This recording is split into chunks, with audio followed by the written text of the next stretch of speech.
यही तो आज आप लोग के बीच लेके आए कर्क रेखा से रिलेटेड क्वेश्चंस जो कंपटीशन एग्जाम में अच्छा खासा क्वेश्चन बनाती है। तो आइए एक एक करके जानते हैं। भारत के 8 राज्य से होकर कर्क रेखा गुजरती है। कर्क रेखा भारत के कितने राज्य से होकर गुजरती है? तो 8 राज्य से होकर गुजरती है। कौन कौन राज्य है? आइए एक एक करके जानते हैं। राजस्थान से होकर कर्क रेखा गुजरती है, गुजरात से होकर कर्क रेखा गुजरती है, मध्य प्रदेश से होकर कर्क रेखा गुजरती है, छत्तीसगढ़ से होकर कर्क रेखा गुजरती है, झारखंड से होकर कर्क रेखा गुजरती है, पश्चिम बंगाल से होकर कर्क रेखा गुजरती है, त्रिपुरा से होकर कर्क रेखा गुजरती है, मिजोरम से होकर कर्क रेखा गुजरती है। ये 8 राज्य है जिससे होकर कर्क रेखा गुजरती है। भारत में कर्क रेखा की लंबाई कितनी है? तो 3214 किलोमीटर। भारत में कर्क रेखा की लंबाई कितनी है? तो 3214 किलोमीटर है। ठीक है।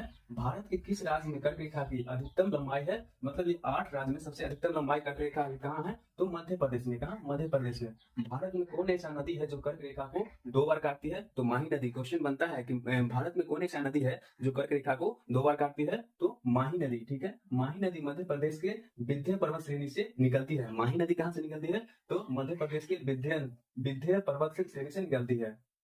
माही नदी अपना जल कहाँ गिराती है? तो माही नदी अपना जल खवाज की खाड़ी में गिराती है, जो अरब सागर का हिस्सा है। कहाँ गिराती है? तो यह अरब सागर में गिराती है। ठीक है। आशा करते हैं वीडियो अच्छा लगा हो तो एक लाइक और एक सब्सक्राइब जरूर कीजिएगा। धन्यवाद।